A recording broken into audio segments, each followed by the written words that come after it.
무한 시절 지날 때 깊은 한숨 내쉴 때 그런 풍경 보시며 단식하는 분 있네.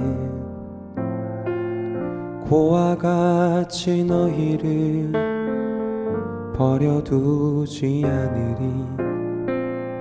내가 너희와 영원히 함께하리라.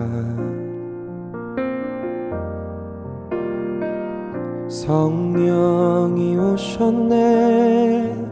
성령이 오셨네.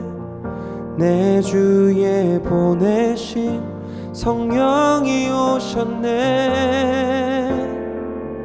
우리 인생 가운데 친히 찾아오셔서 그 나라 꿈꾸게 하시네. 억눌린 자 갇힌 자 자유함이 없는 자 피난처가 되시는 성령님 계시네. 주의 영이 계신 곳에 참 자유가 있다네. 진리의 영이신 성령이 오셨네. 성령이 오셨네. 성령이 오셨네. 내 주에 보내신 성령이 오셨네. 우리 인생 가운데 친히 찾아오셔서 그 나라 꿈꾸게 하시네. 성령이 오셨네. 성령이 오셨네. 내 주에 보내신 성령이 오셨네. 우리 인생 가운데 친히 찾아오셔서 그 나라 꿈꾸게 하시네. 성령이 오셨네.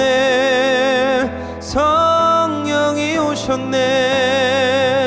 내 주에 보내신 성령이 오셨네. 우리 인생 가운데 친히 찾아오셔서 그 나라 꿈꾸게 하시네. 그 나라 꿈꾸게 하시네. 그 나라 꿈꾸게 하시네.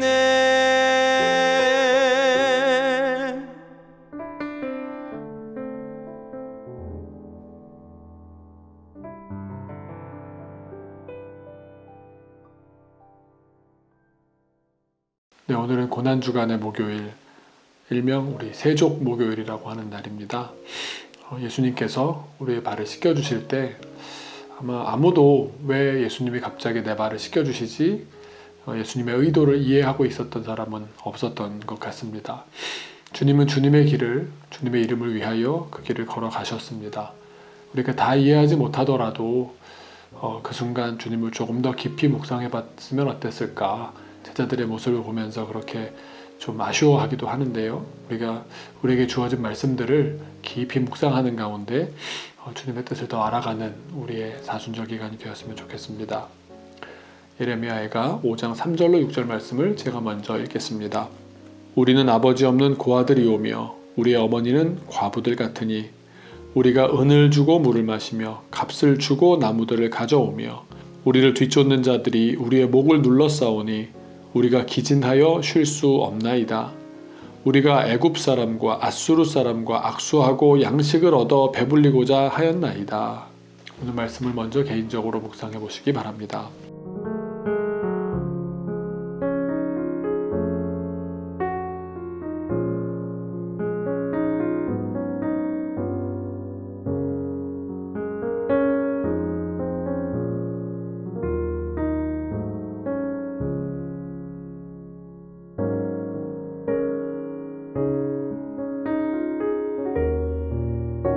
오늘 본문에서 시인은 공동체가 마치 고아들 같다, 과부들 같다 표현합니다. 이 표현은 보호자가 없는 현 상황에 대한 설명, 해설입니다. 문자적으로는 보호자가 누구겠습니까? 아버지를 의미합니다.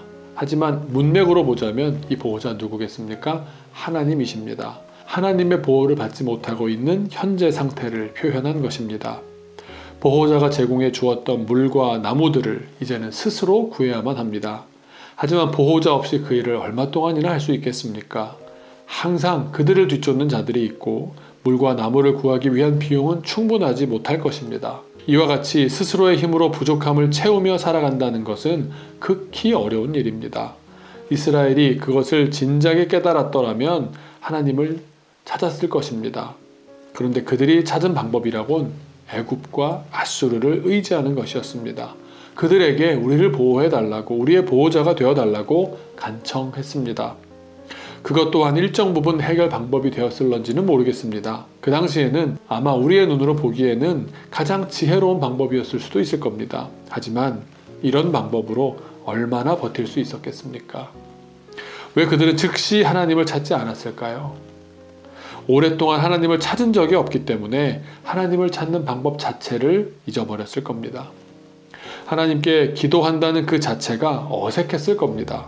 그리고 그동안 자신들의 지혜로 무엇이든 해결할 수 있다고 생각해 왔으니 강대국을 의지하는 것이 가장 확실한 방법이라고 확신했을 것입니다.